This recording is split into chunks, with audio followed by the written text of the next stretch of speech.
चलिए स्टूडेंट्स, हम लोग प्रकीर्णन प्रश्न संग्रह 1 कर रहे हैं, जिसका पहला क्वेश्चन ऑब्जेक्टिव टाइप था, जिसको हमने कर लिया था, दूसरा भी कर लिया था, तीसरा चौथा भी कर लिया था और पांचवा भी कर लिया था। अब हम लोग आगे बढ़ेंगे। छठवां प्रश्न मैं करूंगा, तो ध्यान रखिए। अभी मैं छठवां प्रश्न आपको कराऊंगा यहाँ पे, फिर मैं आपको सातवां कराऊंगा। तो छठवां सातवां दो कराऊंगा। उसके बाद आठवां प्रश्न अपना कट है, नौवां प्रश्न भी बोर्ड एग्जाम में कट है, 10वां क्वेश्चन भी बोर्ड एग्जाम में कट है। फिर मैं आपको 12वां और 13वां कराऊंगा। 12वां करेंगे, 13वां, मतलब अभी हम छठवां, सातवां, 12वां, 13वां, ऐसा 4 क्वेश्चन हम यहाँ पे करने वाले हैं। तो चलिए जरा देखिए, मैं यहाँ पे क्वेश्चन आंसर दोनों लिखा हूँ। प्रकीर्णन प्रश्न संग्रह 1 का प्रश्न 6 देखिए। त्रिभुज MANT समरूप है त्रिभुज QRS के। बिंदु T से खींचे गए शीर्ष लंब की लंबाई 5 तथा बिंदु S से खींचे गए शीर्ष लंब की लंबाई 9 है, तो ये आपको निकालना है एरिया त्रिभुज MANT बटे एरिया त्रिभुज QRS का अनुपात अपने को निकालना है। तो यहाँ पे देखिए, पहले हम त्रिभुज बना दिए, ए त्रिभुज बना दिया MANT और दूसरा QRS। इसमें T से यहाँ देखो लंब खींचा गया है TX। पहले तो त्रिभुज MANT में T से लंब खींचा गया है सम्मुख भुजा पे TX, लंब मतलब यहाँ जाके 90 अंश का कोण बनाएगा। ऐसे त्रिभुज QRS में S से जो है ना लंब खींचा गया है SY।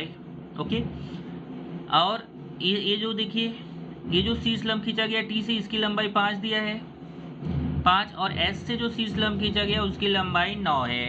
अब हमें ये निकालना है अनुपात। तो यहाँ पे अगर आप देखेंगे आखिर में TX लंब है MN के, देखो यहाँ पे TX जो है ये लंब है MN पर, तो यहाँ 90 अंश का कोण बनाएगा। ऐसे SY जो है वो QR पर लंब है, तो यहाँ पे 90 अंश का कोण बनाएगा। ओके, और ये दोनों के मान दिए गए हैं। तो सबसे पहले जरा ध्यान से समझना, पहले यहाँ पे प्रश्न में दिया है कि ये MNT QRS के समरूप है। ये देखो, ये MNT जो है वो QRS के समरूप है। आप जानते हैं जब दो त्रिभुज समरूप होते हैं तो उनके संगत कोण सर्वांग होते हैं, मतलब कोण M कोण Q के बराबर होगा, कोण N कोण R के बराबर होगा, कोण T कोण S के बराबर होगा। तो यहाँ देखो हमने लिखा है, केवल हमने एक ही कोण लिया है। कौन सा लिया है?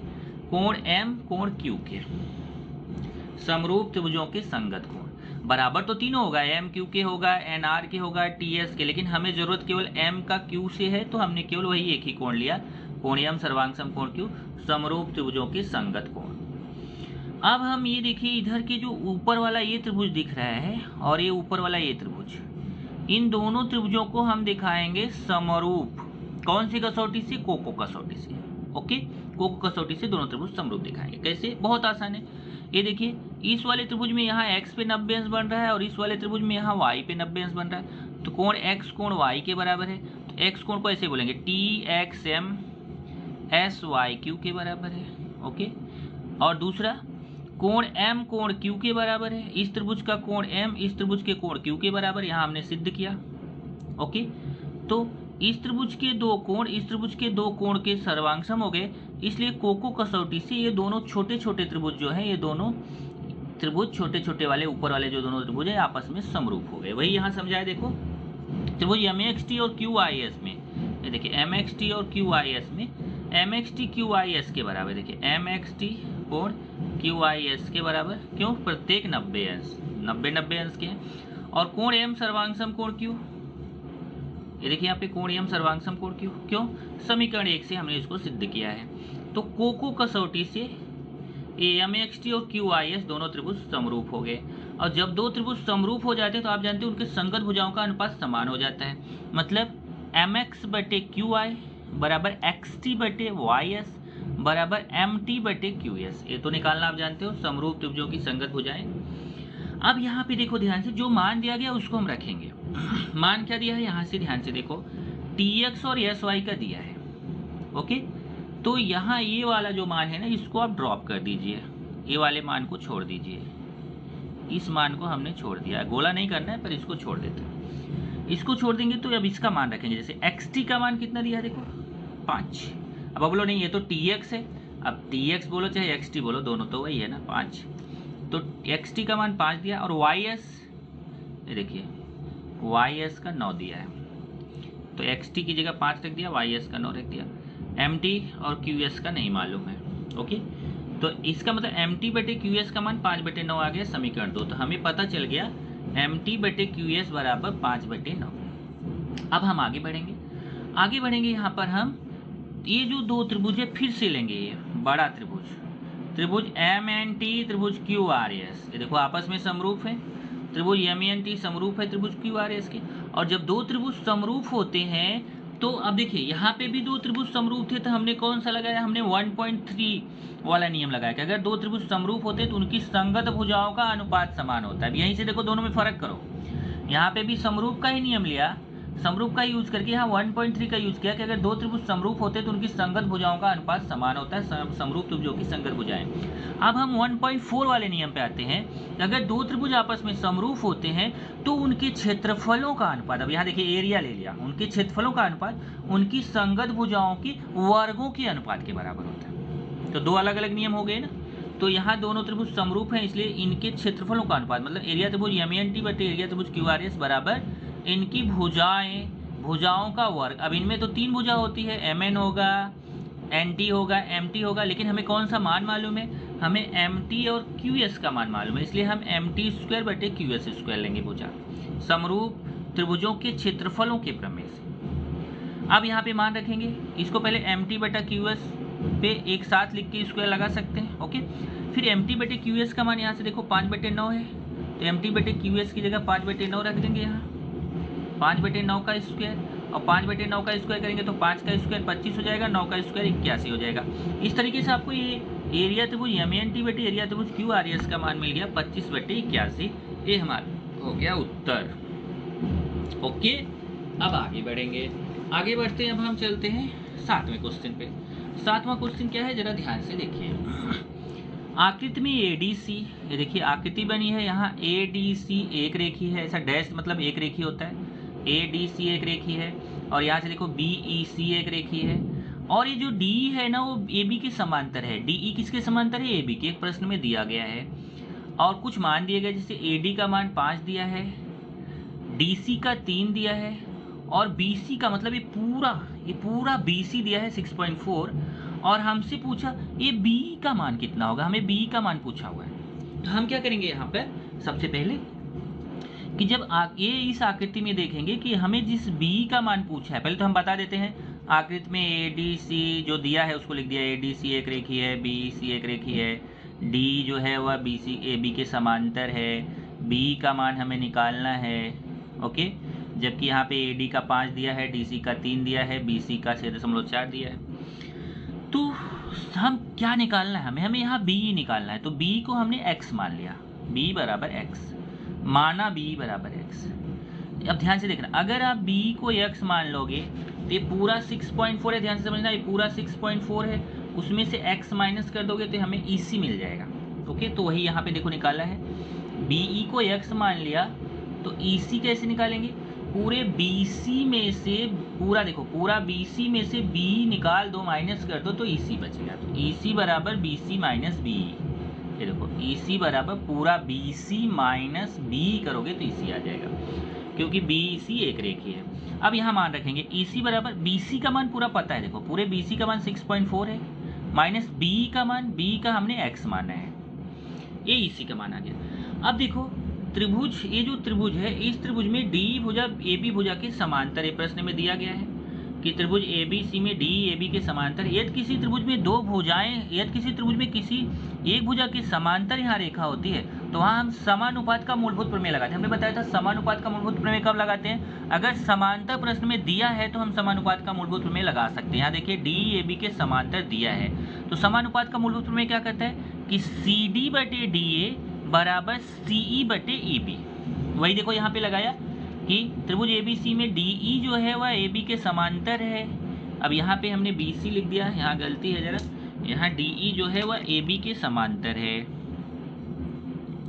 ओके, अभी मैं लिख देता हूँ। तो जब DE जो है वह AB के समांतर है तो यहाँ क्या हो जाएगा, CD बटे DA बराबर CE बटे EB। ये देखो CD बटे DA बराबर CE बटे EB, समानुपात के मूलभूत प्रमेय से। अब मान रखेंगे, CD का मान देखेंगे, CD का मान कितना है 3 बटे DA का मान देखेंगे, DA का मान कितना है 5 बराबर CE का मान देखेंगे, CE, ये देखो यहाँ EC या CE एक ही होता है। देखो EC कहो चाहे CE करो, दोनों का मतलब एक हो गया। देखो चाहे इसको EC बोलो चाहे CE, तो इसका कितना दिया 6.4 माइनस x, तो CE का 6.4 माइनस x, और EB हमने x माना है, यहाँ पे x हो गया। अब तिर्यक गुणा करके हम x का मान निकाल लेंगे, वही उत्तर हो जाएगा। बहुत आसान है, आगे आप कर लोगे। जैसे 3 का x से गुणा करेंगे 3x हो जाएगा, और 5 का इसके साथ गुणा करेंगे, यहाँ गुणा छिपा हुआ है। अब 5 का 6.4 से गुणा होगा, 5 का x से होगा, तो 5 का 6.4 से गुणा करके चेक करो, 32 आएगा, 32.0 आएगा, 32.0 मतलब 32, और 5 का x से करेंगे 5x, फिर माइनस 5x इधर आके प्लस 5x हो जाएगा, उधर 32 बचेगा। 5x में 3x जोड़ेंगे तो 8x आएगा, 5x में 3x जोड़ेंगे तो 8x, 8 का गुणा उधर जाके भाग हो जाएगा, तो x बराबर 32/8, और 8 से इस 32 को काटेंगे, 8 चौक 32, तो x का मान 4 आ जाएगा। जब x का मान 4 आ गया तो x आपने किसको माना था, b को ही तो x माना था। जब x का मान 4 आ गया मतलब b का मान 4 आ गया, ये देखो b का मान 4 आ गया, और आपको b का ही मान यहाँ पे निकालना था। b का मान कितना हो गया, 4। तो यहाँ पे a आपका मैं लिख देता हूँ भुजा AB, a आपका हो गया 7वां क्वेश्चन। अब आते हैं हम लोग क्वेश्चन नंबर 8, 9, 10 कट है बताया था, अभी 11। चतुर्भुज ABCD में रेख AD समांतर रेख BC। अब देखिए ये हमारा चतुर्भुज ABCD है जिसमें AD BC के समांतर है, और विकर्ण AC और BD बिंदु P पर प्रतिच्छेदित करते हैं, तो सिद्ध करो। अब देखो सिद्ध करो का प्रश्न जब आता है तो मैंने क्या बोला है, जब भी सिद्ध करो का प्रश्न आता है आपको दत्त लिखना है, साध्य लिखना है, उपपत्ति लिखना है। तो पहले दत्त क्या है, चतुर्भुज ABCD में ये देखो एक दत्त और साध्य कैसे लिखेंगे आपको पता है ना, इस सिद्ध करो जो लाइन है इसके पहले की पूरी लाइन लिख डालिए, वो दत्त में हो जाएगा, और सिद्ध करो के बाद की पूरी लाइन कहाँ में आ जाएगी, साध्य में। तो ये दत्त में देखो सिद्ध करो के बाद का जो पूरा लाइन है वो हमने लिख दिया दत्त में, और साध्य में सिद्ध करो के बाद का ये लाइन लिख दिया साध्य में। यहाँ तक आपको समझाने की जरूरत नहीं है। अब उपपत्ति में आते हैं, हमें सिद्ध क्या करना है, हमें सिद्ध करना है AP/PD बराबर PC/BP। अब प्रश्न में क्या क्या दिया है, एक तो दिया है कि AD जो है वो BC के समांतर है। आप जानते हो ऐसी दो समांतर रेखाएं एक तिर्यक रेखा हो तो ये एकांतर कोण आपस में सर्वांगसम होते हैं। जब AD BC के समांतर है, और अगर AC चाहे तिर्यक रेखा लीजिए चाहे BD लीजिए, देखिए ऐसे भी ले सकते हो ना आप, ऐसे तो भी एकांतर कोण होगा। आप किसी कोई भी एक ले लो, मान लो हमने AD BC के समांतर और AC तिर्यक रेखा ले लिया, तो देखो एकांतर कोण है, तो ये वाला कोण इस कोण के बराबर हो जाएगा। इस कोण को क्या बोलेंगे, इस कोण को बोलेंगे CAD, इस कोण को क्या बोलेंगे ACB। ये देखिए CAD ACB के बराबर एकांतर कोण। ओके, अब जो आपका ये वाला जो कोण है इसको आप जो CAD बोल रहे हो इसको ऐसे बोल सकते हो ना PAD, तो CAD को हमने PAD बोल दिया। और ये जो कोण है इसको जो मैं इतना बड़ा बोल रहा हूँ ACB, इसको मैं यहाँ से P से बोल सकता हूँ PCB। ओके, ACB को PCB बोल सकते हैं, क्यों, एक ही कोण के भिन्न नाम। ओके, अब हम क्या करेंगे, अब ये समीकरण एक कर देंगे क्योंकि इसकी हमें जरूरत रहेगी। अब ध्यान से देखो, अब ये जो दो त्रिभुज है इन दोनों त्रिभुजों को हम आपस में समरूप दिखाएंगे, ये ऊपर वाले त्रिभुज और नीचे वाले त्रिभुज को समरूप दिखाएंगे। ऐसा हम पहले भी कर चुके हैं, बहुत आसान है।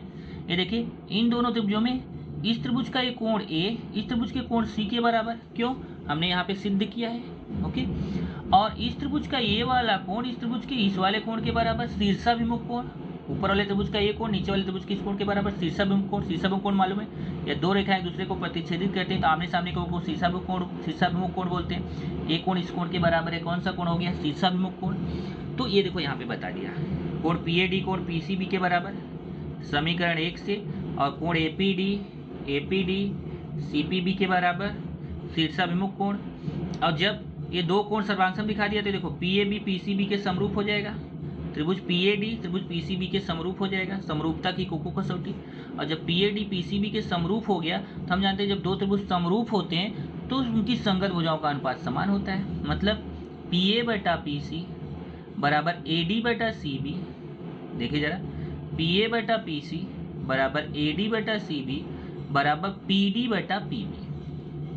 ओके, अब यहाँ देखो, यहाँ हमने क्या किया है कि ये PA को AP लिख दिया। अब आप बोलो ऐसा क्या जरूरत थी, यहाँ पे जो सिद्ध करना है वहाँ AP लिखा हुआ है, तो चलो हम AP लिख देते हैं। आप चाहे तो यहाँ पहले ही AP लिख के रखो, आपके ऊपर है। तो PA को हम AP लिख सकते हैं, PC को PC लिखना है क्योंकि यहाँ देखो PC है, और यहाँ हमने A वाले को छोड़ दिया, इसको छोड़ दिया, PD/PB। PB को BP लिख सकते हैं ना, क्योंकि यहाँ देखो BP लिखा हुआ है। PD तो इसको देख लो, ये बीच वाले को छोड़ दिया, PA को हमने AP लिख दिया, PA को AP/PC बराबर PD/ और PB को BP लिख सकते हैं। ओके, उससे कोई फर्क नहीं है। अब तिरिया गुणा करो, एपी का बीपी से गुणा हो जाएगा, पीसी का पीडी से। अब फिर लाना किधर है, अब हमें जो सिद्ध करना है उसके हिसाब से लाएंगे। सिद्ध में क्या है, एपी के नीचे पीडी है और पीसी के नीचे बीपी है, तो उस हिसाब से लाएंगे। देखिए एपी, ए पीडी इधर गुणे में इधर बटे में चला आएगा, और बीपी इधर गुणे में इधर बटे में चला आएगा।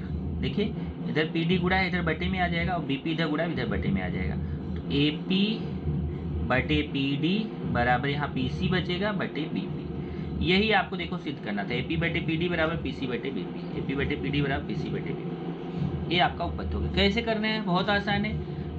बस केवल ये जो दो त्रिभुज है ना, इनको समरूप दिखा दो। कैसे, ए वाला कोण इस वाले कोण के समान, एकांतर कोण, ए वाला कोण इस कोण के बराबर, शीर्षाभिमुख कोण। तो कोको कसौटी से दोनों त्रिभुज समरूप हो गए।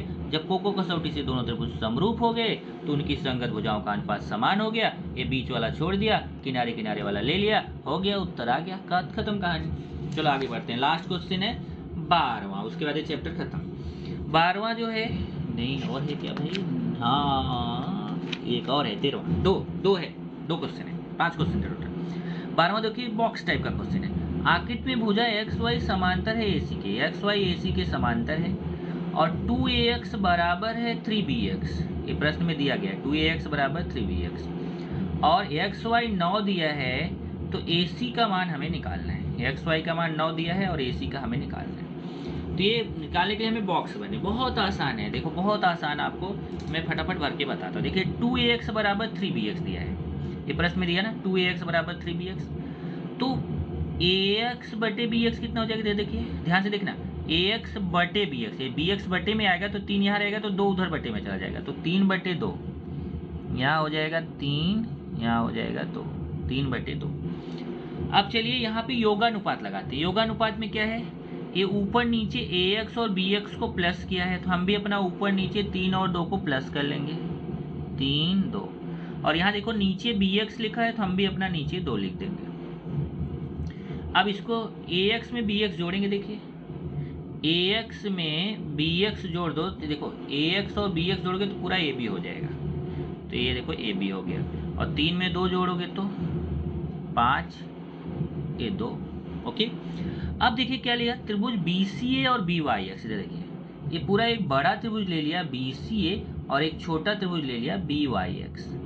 ये दोनों त्रिभुज आपस में समरूप हैं। आप ध्यान से देखना, बॉक्स टाइप का क्वेश्चन, एकदम शॉर्टकट जाते हैं। शॉर्टकट क्या गए, इन्होंने यहाँ पे डायरेक्ट बोल दिया ये दोनों त्रिभुज समरूप। यहाँ कहीं क्वेश्चन में दिया ही नहीं था, फिर भी बोल दिया समरूप। ऐसे कैसे, क्यों समरूप है, और बोल दिया यहाँ कसौटी भी लिख डालो। यहाँ कुछ बिना लिखे कसौटी कैसे लिखेंगे, बहुत आसान है। ये देखिए इन दोनों त्रिभुजों में देखिए एक्स वाई AC के समांतर है ना।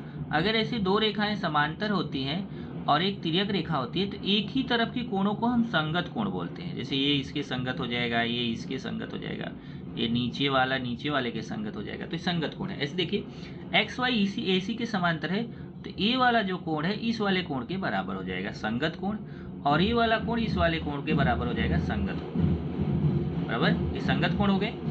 तो संगत कोण से जब ये छोटे वाले त्रिभुज का कोण x बड़े वाले त्रिभुज के कोण a के बराबर है, छोटे वाले त्रिभुज का कोण y बड़े वाले त्रिभुज के कोण c के बराबर है, तो कोको कसौटी से दोनों त्रिभुज समरूप हो जाएगा। तो यहाँ समरूपता की कोको कसौटी, देखो डायरेक्ट, ये बॉक्स टाइप का क्वेश्चन का ये है, डायरेक्ट लिखना है। और जब दो त्रिभुज समरूप होते हैं तो उनकी संगत भुजाओं का अनुपात समान होता है। मतलब अब यहाँ पे देखो BC बटे BY, वो नहीं लिखा उसने डायरेक्ट लिखा BA बटे, अब जब BA लिया है तो पहला तीसरा लिया, तो हम भी पहला तीसरा लेंगे, BX बराबर, ये देखिए ये दूसरा तीसरा लिया AC बटे XY। एक उसने छोड़ दिया, ये जो BC बटे BY छोड़ दिया, क्योंकि 3 तो समान होंगे तो उसमें से केवल 2 ही लिया। क्या, समरूप त्रिभुजों की संगत भुजाएं। अब मान रखेंगे BA का मान, देखो यहाँ से ये देखो AB बटे BX का मान 5 बटे 2 है ना, तो AB बटे BX का मान यहाँ कितना हो जाएगा, 5 बटे 2, और AC बटे XY का मान यहाँ से देखो 9 है, तो XY का मान यहाँ से 9 रख दिया। अब तिर्यक गुणा करना है, 2 का AC से गुणा होगा तो 2AC हो जाएगा, और 9 का 5 से गुणा होगा 45। ध्यान से समझना, यहाँ पे भी बहुत डायरेक्ट किया, ध्यान से समझो। ये तिर्यक गुणा करोगे, 2 का AC से गुणा हो जाएगा तो 2AC हो जाएगा, 9 का 5 से करेंगे तो 45, मतलब ऐसे हो जाएगा 2AC इक्वल टू 45, तो AC इक्वल टू 45, ये 2 का गुणा इधर आके भाग हो जाएगा, 45 में 2 का भाग देंगे तो आएगा 22.5। यहाँ AC का उत्तर डायरेक्ट लिखना है 22.5। ये हो गया उत्तर। ये आपका 12वां क्वेश्चन। अब 13वां क्वेश्चन देखते हैं। आकृति में त्रिभुज ABC में कोण A 90 अंश है। चतुर्भुज DEFG एक वर्ग है जिसमें D तथा E भुजा ABC पर, बिंदु F भुजा AC पर तथा बिंदु G भुजा AB पर स्थित है, तो सिद्ध करो। अब यहाँ देखो, सिद्ध करो, ये सिद्ध करना है हमें। तो सिद्ध करो के प्रश्न में आपको दत्त लिखना है, साध्य लिखना है। तो दत्त साध्य मुझे बताने की जरूरत नहीं है। ये सिद्ध करो लाइन के पहले का जो जितना पार्ट है पूरा दत्त में लिख डालो। आकृति में त्रिभुज ABC में कोण A 90 अंश, ये सब पूरा लेके यहाँ स्थित है तक ये दत्त में आ जाएगा। और सिद्ध करो के बाद की जो लाइन है DE² बराबर BD गुणे AC, ये आपका साध्य में आ जाएगा। इसका डायग्राम मैंने अगले पेज पे बनाया जिससे आपको समझाने में आसानी हो। ये देखिए, ये आपका डायग्राम है। ये त्रिभुज ABC है जिसके अंदर एक वर्ग बना है। ये देखो, ये DEFG वर्ग है। अब इसमें पूरा क्या करना है, पूरा मामला मैं आपको समझा देता हूँ, ध्यान से समझो, तब मैं यहाँ समझाऊंगा। इसमें पूरा क्या करना है, यहाँ देखो, एक जो त्रिभुज ये है ना, ये जो चतुर्भुज है ना, वर्ग है। ये वर्ग की चारों भुजाएं समान होती है और वर्ग का प्रत्येक कोण 90 अंश होता है, ये आपको मालूम है। तो कोण DEFG ये सब कोण 90 अंश के होंगे। और प्रश्न में पहले से ही दिया है कि कोण BAC 90 अंश है। प्रश्न पढ़ लो जरा, ये देखिए, कोण A 90 अंश पहले से ही दिया है। DEFG वर्ग है और कोण A 90 अंश है। ये दो चीज आपको याद रखना है। कोण A 90 अंश है और DEFG वर्ग है। वर्ग है तो वर्ग का प्रत्येक कोण कितने अंश होता है, 90 अंश। और कोण A तो पहले से प्रश्न में ही 90 अंश दिया है। कोण A 90 अंश दिया ही है और ये वर्ग के कारण 90 अंश हो जाएंगे। उसके बाद जब ये वर्ग है तो पहले यही बताया, देखो DEFG वर्ग है तो वर्ग की चारों भुजाएं समान होती हैं। मतलब ये जो वर्ग है तो इसकी चारों भुजाएं समान है। DE, EG, FG, GD ये चारों भुजाएं समान हो जाएंगी। वर्ग की भुजाएं, इसको समीकरण 1 कर दिया। और वर्ग का प्रत्येक कोण 90 अंश होगा। कोण G, कोण F, कोण E, कोण D ये 90 अंश हो जाएगा। पर यहाँ ये दोनों को नहीं लिखा, केवल D और E को लिखा क्योंकि उसकी हमें जरूरत थी। ये देखो, कोण D, कोण E 90 अंश हो जाएगा। GDE, FED ये 90 अंश हो जाएगा। वर्ग का कोण, वर्ग का प्रत्येक कोण 90 अंश का होता है। इसका मतलब जब ये 90 अंश हो गया है तो इधर ये भी 90 अंश हो जाएगा।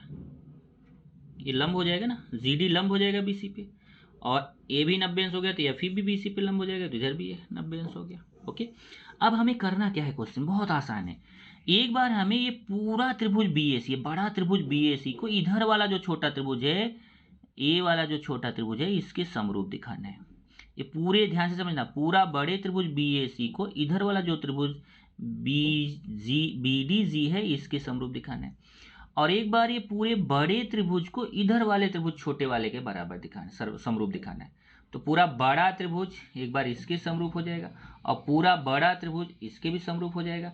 तो फिर दोनों आपस में भी समरूप हो जाएंगे, और जब दोनों आपस में समरूप हो जाएंगे तो फिर हमारा आसानी से सिद्ध हो जाएगा। वही काम यहाँ किया, देखो पहले BAC और BDG को समरूप दिखाया था। देखिए BAC और BDC ये छोटे त्रिभुज को समरूप दिखाया। कैसे, BAC त्रिभुज का ध्यान से देखना, बड़े वाले त्रिभुज BAC का कोण A 90 अंश है और BDG का कोण D 90 अंश है। तो एक कोण A इसके कोण D के बराबर हो गया। और ध्यान से समझना, BAC का कोण B है और BDG में भी कोण B है। BAC कोण त्रिभुज में भी कोण B है और BDG त्रिभुज में भी कोण B है, तो कोण B सामान्य कोण हो गया। यहाँ देखिए, ये प्रत्येक 90 अंश हो गया, सामान्य कोण हो गया। BAC BDG के बराबर, कोण BAC कोण BDG के बराबर प्रत्येक 90 अंश, और एक कोण ABC मतलब कोण B, और इधर से कोण DBG ये सामान्य कोण हो गया। ओके, तो कोको कसौटी से दोनों त्रिभुज समरूप हो गए। समरूपता की कोको कसौटी से BAC जो त्रिभुज है वो BDG के समरूप हो गया। अब दूसरा त्रिभुज हमें, ये जो बड़ा वाला त्रिभुज इसके समरूप दिखा है, अब दूसरा दिखाने की जरूरत नहीं है, उसको इसी प्रकार लिख दिया। इसी प्रकार हम सिद्ध कर सकते हैं कि ये जो BAC बड़ा त्रिभुज है, ये जो CFE है इसके भी समरूप हो जाएगा। देखिए BAC FEC के भी समरूप हो जाएगा। और आप समीकरण 2 और 3 से देखिए, BAC BDG के भी समरूप है, BAC FEC के भी समरूप है, तो ये दोनों आपस में भी समरूप हो जाएंगे। इसका मतलब BDG FEC के समरूप हो जाएगा समीकरण 2 तथा 3 से। और जब दो त्रिभुज समरूप होते हैं तो उनकी संगत भुजाओं का अनुपात समान होता है। मतलब BD बटे FE बराबर DG बटे EC बराबर BG बटे FC, ये तो आपको मालूम है, समरूप त्रिभुजों की संगत भुजाएं। अब हमें कुछ खास नहीं करना है, यहाँ पे ये जो हमारा है ना, ये बी डी ऐसे ही रहेगा। और एफ ई ध्यान से देखो, एफ ई जो है यहाँ से देखिए, एफ ई वर्ग की भुजा है और वर्ग की चारों भुजाएं समान होती हैं, तो एफ ई की जगह पे हम डी ई लिख सकते हैं। यहाँ देखिए एफ ई की जगह पे डी ई लिख दिया, कहाँ से, समीकरण 1 से। और यहाँ देखिए ये आपका डी जी है, डी जी बटे ई सी, डी जी देखिए ये डी जी मतलब जी डी जी भी किसके बराबर है, डी के बराबर है, तो उसकी जगह पे भी डी लिख दिया। और ईसी देखिए, ईसी ऐसे रहेगा, तो केवल दो हमने चेंज किया। क्या देखिए, ये जो एफ ई था, एफ ई की जगह डी लिख दिया और डी जी की जगह भी डी लिख दिया, दोनों की जगह डी। क्यों? क्योंकि एफ ई भी डी के बराबर है और जी डी भी डी के बराबर है। ये देखिए इसको छोड़ दिया, केवल बी डी बटे इसकी जगह भी डी लिख दिया और इसकी जगह भी डी लिख दिया, समीकरण 1 से। अब तिर्यक गुणा करना, डी का डी से गुणा करेंगे डी स्क्वायर हो जाएगा, और बी डी का इसी से गुणा करेंगे बी डी गुणे इसी हो जाएगा। यही सिद्ध करना था। इस तरीके से हमारा ये पहला चैप्टर समरूपता यहाँ पे खत्म हो जाता है। और मैथ्स 2 में हमारा कुल 6 चैप्टर हमें पढ़ना है, 6 में से 4 चैप्टर हमारा खत्म हो गया। अब हमारा 2 चैप्टर बच रहा है, वो हम आगे पढ़ेंगे।